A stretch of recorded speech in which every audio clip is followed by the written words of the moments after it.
Hello everyone. एक video में आज हम डिस्कस करने वाले हैं वो है सीबीएसई बोर्ड पेपर है 2022 का। 17 फेब जो 2025 में आपका फिजिकल एजुकेशन का फर्स्ट एग्ज़ाम है इस बार। उसके लिए प्रिपरेशन के लिए एक वीडियो ये है। इसमें बेसिकली आपको जो क्वेश्चंस मिलेंगे वो ये एक्चुअली 2022 का है। ओके, यहाँ पे आपको ऑब्जेक्टिव टाइप क्वेश्चंस नहीं मिलेंगे। यहाँ पे थ्योरेटिकल है पूरा, उस टाइम पे थ्योरेटिकल होता था ये। अब है इसमें आप ऑब्जेक्टिव आने लगे हैं, बट थ्योरी के क्वेश्चंस आप इसमें फिर भी कर सकते हो प्रैक्टिस करने के लिए। पहला क्वेश्चन यहाँ पे है, asanas can be use as a preventive measure. ठीक है, ये क्या बोल रहा है कि जो आसन्स हमारे उसको हम प्रिवेंटिव मेजर की तरह यूज़ कर सकते हैं, मतलब वो किसी चीज़ को बचा सकते हैं, किसी एनी वो डिजीज़ भी हो सकती है, कुछ भी हो सकता है। कमेंट करना है हमें इसके ऊपर। ये 2 मार्क्स का क्वेश्चन है बेसिकली। तो देखते हैं इसमें क्या आंसर आप लोग लिख सकते हैं। यहाँ पे बेसिकली आपको एडवांटेजेस लिखने हैं आसन के, कि आसन करने से या योगिक आसन है उनसे करने से होगा क्या एक्चुअली। जैसे इम्यून सिस्टम के आपको ये स्ट्रेंथ प्रोवाइड करेगा, ठीक है, ब्लड सर्कुलेशन इंप्रूव होगा, रेस्पिरेटरी सिस्टम है उसका एफिशिएंसी बढ़ जाएगी, इंप्रूव डाइज system, efficiency of nervous system increases, okay, excretory system becomes efficient, stimulate and regulate the function of endocrine gland, जितने भी हमारे ग्लैंड्स होते हैं, then improve concentration ability, then improves flexibility. तो बहुत सारे यहाँ पे आपके इंपॉर्टेंस हैं, यहाँ पे एडवांटेजेस हैं। तो आप कोई भी 4 रेलेवेंट हैं उनको आप एक्सप्लेन कर सकते हो, यहाँ पे लिख सकते हो, because it is of 2 marks. Okay, then not what is the active and passive flexibility. ये क्वेश्चन मैंने इसके ऊपर वीडियोज भी बना रखी हैं और बहुत बार रिपीट भी है। ओके, पैसिव फ्लेक्सिबिलिटी मतलब है कि वो फ्लेक्सिबिलिटी हम जो दूसरे पार्टनर के हेल्प से स्ट्रेच करते हैं। ओके, पी फॉर पार्टनर और P for passive flexibility, in which we are taking the help of external partner. और एक्टिव फ्लेक्सिबिलिटी क्या है कि जो हम लोग खुद से करते हैं, खुद से बॉडी स्ट्रेच करते हैं, स्ट्रेचिंग करते हैं, रेंज ऑफ मूवमेंट्स को, रेंज ऑफ जॉइंट्स को इंक्रीज करते हैं विद अवर सेल्फ, तो उसको हम लोग बोलते हैं एक्टिव फ्लेक्सिबिलिटी। तो काफ़ी बार ये डिस्कस कर चुका हूँ मैं अपनी वीडियोज़ में। Then third is strengthening motivation sometimes kill instinctive motivation. ये कह रहे हैं जो एक्सटर्नल मोटिवेशन है वो कभी कभी इंटरनल मोटिवेशन को मार देता है। ठीक है, जस्टिफाई करना है, और ये बात सही भी है। देखो, इंटरनल मोटिवेशन, इंस्टिंक्ट मोटिवेशन मतलब जो आपको खुद से अंदर से आती है, और एक्सटर्नल मोटिवेशन जो बाहर से मिलती है। ओके, बाहर से इन द सेंस कि एक्सटर्नल सोर्स है। सपोज आपको कोई काम करने के लिए या पढ़ाने के लिए या किसी और चीज़ के लिए आपको कोई मनी दे रहा है या गिफ्ट दे रहा है या रिवॉर्ड दे रहा है, तो क्योंकि और इससे होगा क्या बेसिकली कि आप कुछ भी काम करोगे तो आपको कुछ उसके बदले में कुछ चाहिए। ठीक है, और इससे क्या होगा, जो इंटरनल मोटिवेशन है आपकी वो खत्म हो जाएगी। आपको खुद से कुछ करने की इच्छा नहीं है, आपको कोई भी काम करने के लिए मनी चाहिए, नेम फेम चाहिए, रिवॉर्ड चाहिए, प्रेज चाहिए। तो यही चीज़ आपको उसमें जस्टिफाई करनी है कि ऐसा इसमें क्या है। ठीक है, बेसिकली आप इसमें क्या लिख सकते हो कि आपको ये दिखाना पड़ेगा जो एक्सटिंग मोटिवेशन है या एक्सटर्नल मोटिवेशन है वो ये है क्या, उसको हमें एक्सप्लेन करना है। ठीक है, और कैसे वो उसको किल कर रहा है ये भी बताना पड़ेगा हमें। तो मैंने एग्जाम्पल आपको उसका मीनिंग दिया है। जैसे एग्जांपल यहाँ पे लिखा है, children may start playing cricket for fun and excitement and may be motivated to practice and completely regularly at sports training center but may start feeling the burden. अब वो खुद से करेंगे उनको बर्डन होने लग जाएगा। ठीक है, और वो अगर उनको इसमें प्रॉफिट दिख रहा है, उसमें कुछ नेम फेम दिख रहा है, तो वो एक्सटर्नल मोटिवेशन में आ जाएगा। तो कहीं ना कहीं इंटरनल मोटिवेशन है वो किल हो जाता है एक्सटर्नल की वजह से, क्योंकि एक्सटर्नल में हम लोग को कुछ ना कुछ प्रॉफिट मिल रहा है, इंटरनल में ऐसा कुछ नहीं मिलता। इंटरनल में सेटिस्फैक्शन मिलता है, सेल्फ सेटिस्फैक्शन। लेकिन आजकल अपने कोई भी काम करने के लिए सबको कुछ ना कुछ चाहिए। ओके, देन फोर्थ क्वेश्चन यहाँ पे डिफाइन डिसेबिलिटी। ये इस टाइम आपके सिलेबस में नहीं है, पहले था ये, तो उसको भी मत करना आप। Okay, describe any 2 objective of first aid. Again ये आपके सिलेबस में नहीं है 2025 वाले में, तो इसको मत पढ़ो तो बेटर है। Then elucidate any 2 types of coordinative ability with suitable example. कोई भी 2 टाइप की आपको कोऑर्डिनेटिव एबिलिटी बतानी है और एग्जांपल के साथ। ओके, इसके ऊपर भी मैंने वीडियोस बना रखे हैं पहले भी, आप मेरे प्लेलिस्ट में जाके देख सकते हो। फिर भी मैं आपको थोड़ा दिखा देता हूँ कौन कौन सी एबिलिटी हैं। We have reaction ability, balance ability. Reaction ability मतलब when the signals are known, जब हमें सिग्नल पता होते हैं। ओके, इसमें भी एक सिंपल रिएक्शन एबिलिटी आता है, कॉम्प्लेक्स आता है। सिंपल में यह है कि जब आपको सिग्नल्स नोन होंगे, कॉम्प्लेक्स में सिग्नल्स अननोन है। Okay, so reaction means when you have to react against the signal. okay, signal can be known, signal can be unknown. Reaction अपने बैलेंस एबिलिटी मतलब कि आपको अपनी मूवमेंट करते हुए स्पोर्ट्स में आपके बॉडी को बैलेंस रखना है। ओके, रिदम एबिलिटी, किसी रिदम पे हम लोग मूवमेंट कर रहे हैं, जैसे मार्च पास करते हैं, किसी साउंड पे हम लोग, म्यूजिक पे हम लोग एक्टिविटीज करते हैं। जिम्नास्टिक में हमारे पास सिंक्रोनाइज्ड स्केटिंग होती है, स्विमिंग होती है। ओके, सो एडेप्टेशन एबिलिटी है, डिफरेंशिएशन एबिलिटी है, कपलिंग एबिलिटी है, ओरिएंटेशन एबिलिटी है। इसके मैं ऑलरेडी वीडियोस बना चुका हूँ अपने चैनल्स पे, आप प्लेलिस्ट में आके देख सकते हैं उसको, theoretical. Then what are the symptoms of spectrum, 7th question, ये भी आपके सिलेबस में नहीं है, इसको छोड़ दीजिए। Then explain 2 physiological factors help in determining endurance, ऐसे 2 फिजियोलॉजिकल फैक्टर जो एंड्योरेंस में हेल्प करते हैं, ठीक है। तो एरोबिक कैपेसिटी आपका हो जाएगा इसमें, लैक्टिक एसिड टॉलरेंस इसमें हो जाएगा, ठीक है। ये भी मैं थियोरेटिकल में बना चुका हूँ, इसके ऊपर वीडियो आप देख सकते हैं, या मैं आपको डिस्क्रिप्शन में इसके लिंक भी दे दूंगा, जो जो क्वेश्चन इसमें है। ओके, सो आपको फैक्टर्स बताने हैं यहाँ पे, तो मैंने भी जैसे बोला, we have aerobic capacity, oxygen intake, oxygen uptake, ये बहुत इंपॉर्टेंट है oxygen uptake, last year question objective में आया भी था। Energy reserve, lactic acid tolerance, अभी मैंने इसके बारे में डिस्कस किया। मसल्स कंपोजिशन, क्योंकि एंड्योरेंस के लिए हमें रेड फाइबर्स चाहिए, रेड फाइबर्स चाहिए, तो जिसको हम स्लोटस फाइबर भी बोलते हैं। VO2 max, okay. So movement economy, ये सब चीज़ें किस में आएंगी, तो कोई भी आपको एक्सप्लेन करने हैं 2 फैक्टर्स को, okay, for this question. Okay, now come to question number 9। Again this is not in your syllabus of 2025 में नहीं है, ये क्लास 11 में चला गया है। Okay, define aggression, discuss any 2 type of aggression, ये भी मैंने इसके ऊपर वीडियो बना रखी है, मेरे प्लेस में मिल जाएगी या डिस्क्रिप्शन में डाल दूंगा, ठीक है। सो एग्रेशन बेसिकली क्या होता है कि जब कोई एक एथलीट या इंडिविजुअल किसी को हार्म करता है, अपोनेंट प्लेयर को, ओके। अब हार्म कैसा हो सकता है, हार्म फिजिकल हार्म भी हो सकता है और मेंटल हार्म भी हो सकता है। Discuss any 2 type of aggression, जिसमें आपको हॉस्टाइल एग्रेशन आता है और इंस्ट्रूमेंटल एग्रेशन उसमें आ जाएगा। हॉस्टाइल एग्रेशन मतलब ये होता है कि जिसमें आपकी इंटेंशन है कि आपको हिट करना ही करना है। सपोज एक बॉलर है, वो बाउंसर मार रहा है, तो उसका ये है कि मुझे हेलमेट में इसको हिट करना ही करना है।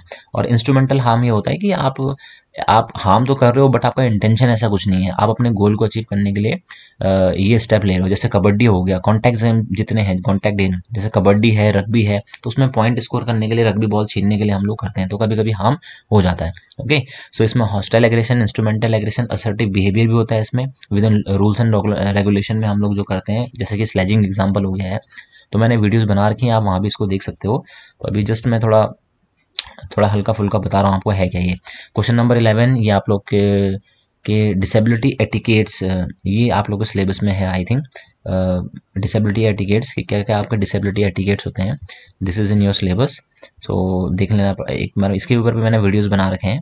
तो डिसेबिलिटी एटिकेट्स होता क्या है, ये हमें देखना है। बेसिकली ये गाइडलाइंस होती है कि how to behave with the disabled students और पर्सन, आपका अप्रोच कैसा होना चाहिए, ओके। कैसा आप कम्युनिकेट करोगे, कैसा आप इंटरेक्ट करोगे उनके साथ, कोई हार्श वर्ड यूज़ नहीं कर सकते हो।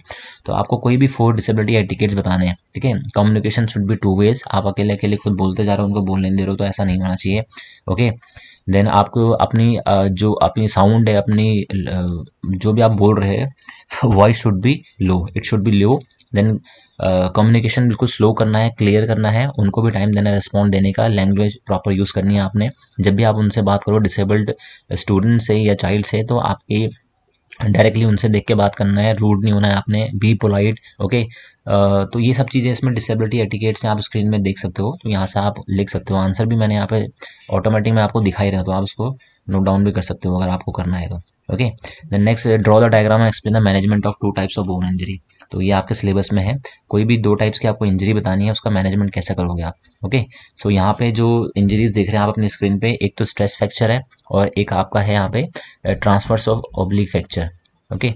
सो ये आपको देखना है। अब बेसिकली फ्रैक्चर्स में हम लोग क्या करते हैं, तो फ्रैक्चर में एक तो पहले तो रेस्ट लेना बहुत ज़रूरी है, आपको आइज अप्लाई करना है, ओके। पेन किलर ले सकते हो, अगर ज़्यादा ही फ्रैक्चर है तो आपको स्प्लिंट यूज़ करना पड़ेगा, मतलब जो कि जो फ्रैक्चर्ड बोन है उसको सपोर्ट देने के लिए।